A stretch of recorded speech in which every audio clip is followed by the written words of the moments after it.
As soon as Rizal arrived in Manila on June 26, 1892, he was welcomed by Apolinario Mabini, Andres Bonifacio, Ambrosio Salvador, and other patriots who altogether founded La Liga Filipina. Dapitan is a remote town in Mindanao, which served as an outpost of the Spaniards in the Philippines. Rizal received a letter from Pablo Pastels. Rizal could live at the parish convent on the following condition: that Rizal publicly retract his errors concerning religion and make statements that were clearly pro-Spanish and against revolution; that he perform the church rites and make a general confession of his past life; that henceforth he conduct himself in an exemplary manner as a Spanish subject and a man of religion. Rizal did not agree with the conditions. During his exile, Rizal became close with Captain Ricardo Carnicero for allowing him to roam the place on the condition that Rizal will relay his activities in his office once a week. Rizal admired the kind and generous Spanish captain, and as a gift to the captain, Rizal wrote a poem entitled A Don Ricardo Carnicero on August 26, 1892. September 21, 1892, a mail boat Butuan brought lottery ticket No. 9736 owned by Captain Carnicero, Dr. Rizal, and Francisco Equilor. Rizal's share was 6,200. Rizal invested the money to purchase agriculture land, and he built a house, a clinic, and a school within the area. Individual judgment is a gift from God, and everybody should use it like a lantern to show the way, and that self-esteem, if moderated by judgment, saves man from unworthy acts. Pursuit of truth may lie in different paths, and thus religions may vary, but they all lead to the light. Divine faith supersedes everything, including reason, self-esteem, and individual judgment. No matter how wise, his intelligence is limited, hence he needs the guidance of God. Rizal did not subscribe to Pastel's religious interpretation of Catholic dogmas, yet he continued to be a Catholic. Father Sanchez went to Dapitan to bring back Rizal within Catholic fold but could not convince Jose Rizal. Rizal wrote a Tagalog grammar entitled Estudios sobre la Lengua Tagala, or Studios on the Tagalog Language, which he dictated and gave it to Father Sanchez. November 1893, a man introduced as a friend and relative of Rizal named Pablo Mercado, but Rizal denounced the impostor. He was investigated and came out that his real name was Florencio Namanan. He was hired by Recollect friars to a mission to spy on Rizal's activities and to fletch certain letters and writings of Rizal, which might incriminate him and the revolutionary movement. Jose Dapitan was a physician, engineer, teacher, writer, businessman, and an artist. His writings in Dapitan are Hymn to Talisay, My Retreat, Josephine, and The Song of the Traveler. Rizal and Josephine. They met when Josephine accompanied his blind father to the Pitan because there is no ophthalmic specialist can cure his father's blindness. Rizal and Josephine fell in love at first sight. After a month, they decided to marry. When Mr. George Taufer heard about the marriage, he tried to commit suicide to avoid tragedy. Josephine and Taufer went to Manila. Taufer returned to Hong Kong, and Josephine returned to the Pitan. No priest will marry then. Rizal and Josephine held hands together and married themselves before the eyes of God. 1996, Rizal and Josephine was expecting a baby. Josephine prematurely gave birth to her son, who lives only for 3 hours. He was named Francisco in honor to Rizal's father. On July 7, 1892, Bonifacio founded Katipunan. May 2, 1896. In their meeting, Pio Valenzuela was sent to the Dapitan to inform Rizal of the plan to launch a revolution for freedom. On June 21, 1896, Pio arrived in the Pitan with a blind man, Raimundo Mata, and a guide. Rizal and Pio had talked and he told Rizal the plan and of his support. Rizal objected in bloody revolution. He believed that it was premature. People are not ready for revolution. Arms and funds must be first collected before raising the cry of revolution. He also disapproved the plan to rescue him because he had given his word of honor to the Spanish authority. In December 17, 1895, Rizal wrote a letter for Governor General Ramon Blanco offering his service as military doctor in Cuba. In July 1, 1896, he received a letter notifying him of the acceptance of his offer. He would be given a pass so that he could come to Manila. July 3, 1896, Rizal's 4-year exile came to an end. His trip from the Pitan to Manila, stopovers, Dumaguete, Cebu, Iloilo, Capiz, and Romblon. August 26, 1896, Katipunan raised the cry of revolution in the hills of Balintawak. August 30, 1896, revolutionists attacked San Juan. Rizal read the eruption of the revolution through newspaper. He was worried. The violent revolution would only cause much suffering and terrible loss of human lives and property. It would arouse Spanish vengeance against all Filipino patriots. August 30, 1896, Rizal received 2 letters from Governor Blanco, which absolved him from all the blame for the raging revolutionary. September 3, 1896, Rizal left Manila Bay to Singapore. On September 7, 1896, he arrived in Singapore and he was urged by his friends to stay but he ignored their appeal. Rizal's greatest mistake. It was to believe that the Governor Blanco was a man of honor and a friend. The truth of the matter, Blanco was his implacable foe who regarded him as dangerous Filipino, who was responsible for the revolution and therefore plotted Rizal's doom. September 30, 1896, Rizal was officially notified by Captain Alimani that he should stay in his cabin until further orders from Manila. He obeyed orders. October 3, 1896. They arrived in Barcelona. He was prisoned on board. October 6, 1896. He was taken to prison namin Montjuic. He was interviewed by Dispojol and told him he will be shipped back to Manila. October 11, 1896. Rizal's diary was taken and was critically scrutinized by the authorities. Nothing dangerous was found. November 2. The diary returned to him. On November 3, 1896, they reached Manila. He was transferred from the ship to Fort Santiago. On November 30, 1896, it is the start of the preliminary investigation. Don Luis Tabiel de Andrade, brother of Jose Tabiel de Andrade, Rizal's defender. On December 25, 1896, Rizal's saddest Christmas in prison cell. On December 26, 1896, it is Rizal was guilty of the charge rebellion, sedition, and illegal association. On December 28, 1896, Governor General Polavia approved the decision of the courts martial and ordered Rizal to be shot at 7 a.m. of December 30 at Bagumbayan.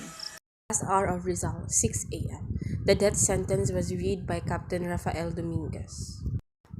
7 a.m. Rizal was moved to prison chapel. 7:15 a.m. Father Visa visited Rizal. 8 a.m. Father Antonio Rizal arrived to relieve Father Visa. They had breakfast together with Lieutenant Andrade. 9 a.m. Father Federico Faura arrived and reminded him that said Rizal would lose his head for writing Noli. 10 a.m. Father Jose Villaclara and Vicente Bulger visited the hero. Santiago Matiax, Spanish journalist, interviewed Rizal. 12 p.m. He was left alone. He wrote his farewell poem and he wrote his letter to Blumentritt. 4 p.m. His mother arrived. Rizal begged for her forgiveness.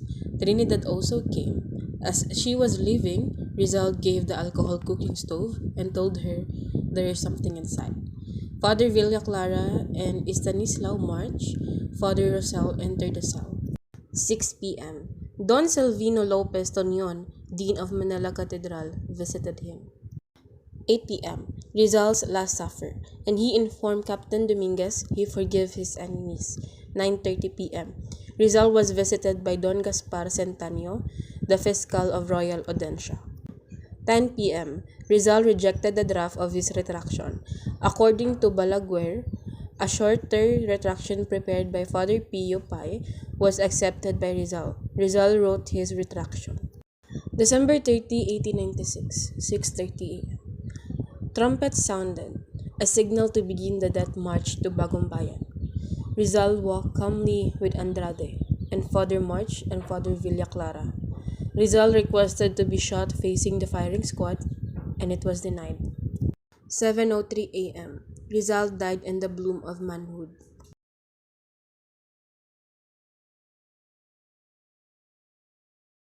Consumatum est.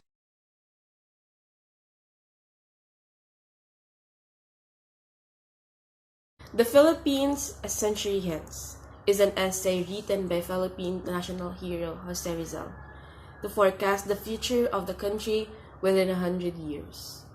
Rizal felt that it was time to remind Spain that the circumstances that assured in the French Revolution could have a telling erect for her in the Philippines. This essay, published in La Solidaridad, starts by analyzing the various causes of the miseries suffered by the Filipino people. Spain's implementation of her military policies. Because of such laws, the Philippine population decreased dramatically. Poverty became more rampant than ever, and farmlands were left to wither. The family as a unit of society was neglected, and overall, every aspect of the life of the Filipino was retarded. Deterioration and disappearance of Filipino indigenous culture. When Spain came with the sword and the cross, it began the gradual destruction of the native Philippine culture. Because of this, the Filipinos started losing confidence in their past and their heritage, became doubtful of their present lifestyle, and eventually lost hope in the future and the preservation of their race. Passivity and submissiveness to the Spanish colonizers. One of the most powerful forces that influenced a culture of silence among the natives were the Spanish friars. Because of the use of force, the Filipinos learned to submit themselves to the will of the foreigners. The question then arises as to what had awakened the hearts and opened the minds of Filipino people with regards to their plight. Eventually, the natives realized that such oppression in their society by foreign colonizers must no longer be tolerated. One question Rizal raises in this essay is whether or not Spain can indeed prevent the progress of the Philippines. Keeping the people uneducated and ignorant had failed. National consciousness had still awakened, and the great Filipino minds still emerged from the rubble. Keeping the people impoverished also come to no avail. On the contrary, living a life of eternal destination had allowed the Filipinos to act on a desire for a change in their way of life. They began to explore other horizons through which they could move forward progress. Exterminating the people as an alternative to hindering progress did not work either. The Filipino race was able to survive amidst war and famine, and became more numerous after such as Catholic peace. To wipe out the nation altogether would require the sacrifice of thousands of Spanish soldiers, and this something Spain would not allow. What Rizal had envisioned in his essay came true. In 1898, the Americans wrestled in Spain to win the Philippines and eventually took over the country. Theirs was a reign of democracy and liberty. 5 decades after Rizal's death, the Philippines gained her long-awaited independence. So this was in fulfillment of what he said, of what he written in his essay. History does not record in its annals any lasting domination by one people over another, of different races, of diverse usages and customs, of opposite and divergent ideas. One of the two had to yield and succumb. La Indonesia de los Filipinos, more popularly known in its English version, The Indolence of the Filipinos, is an exploratory essay written by Philippine national hero Dr. Jose Rizal to explain the alleged idleness of his people during the Spanish colonization. The indolence of the Filipinos is a study of the causes why the people did not, as was said, work hard during the Spanish regime. Rizal pointed out that long before the coming of the Spaniards, the Filipinos were industrious and hardworking. The Spanish reign brought about a decline in economic activities because of certain issues. First, the establishment of the Galilean trade cut off all previous associations of the Philippines with other countries in Asia and in the Middle East.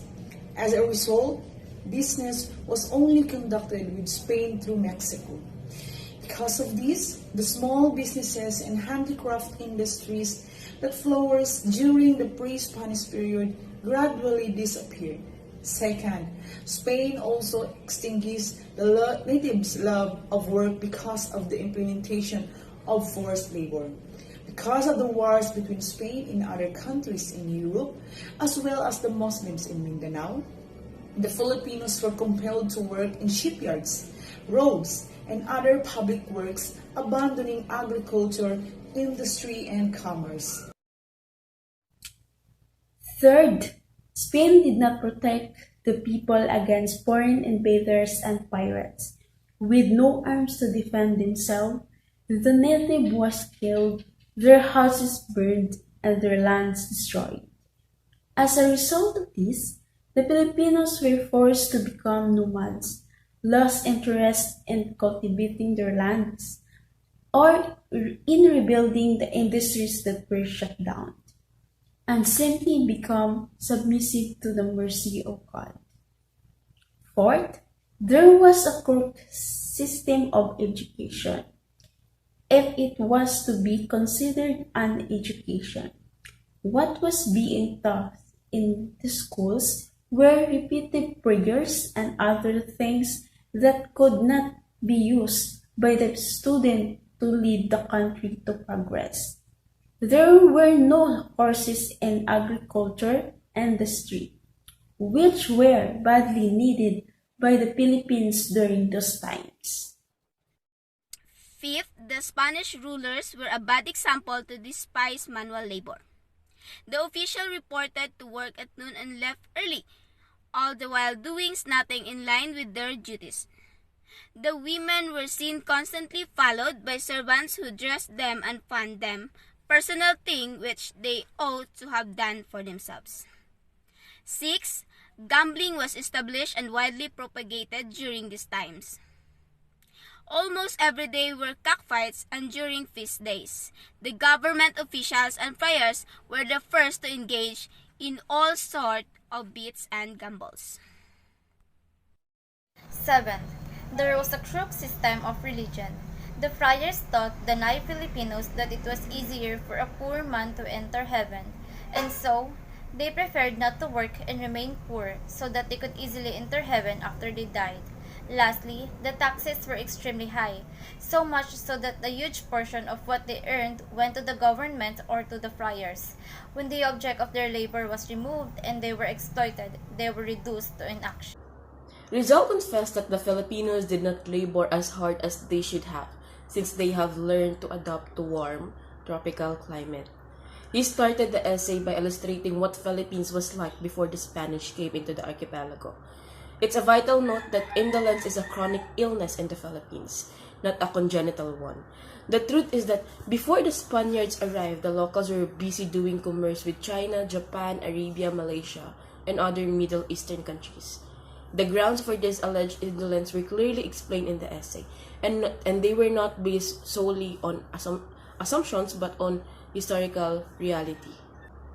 Other countries as well as the Philippines may be classified as indolent, depending on the criteria used to assign such a label. Man cannot work without breaks, and if doing so is regarded as being lazy, we could conclude that all men are indolent. One can't blame a country stripped of its dignity for losing the will to continue erecting its foundation on the backs of its citizens, especially when the benefits of their labor don't even make it to their lips. We are destined to tire after a while if we spend our entire life worshipping such a terrible and awful culture imposed on us by strangers who have never even heard about our mother nature.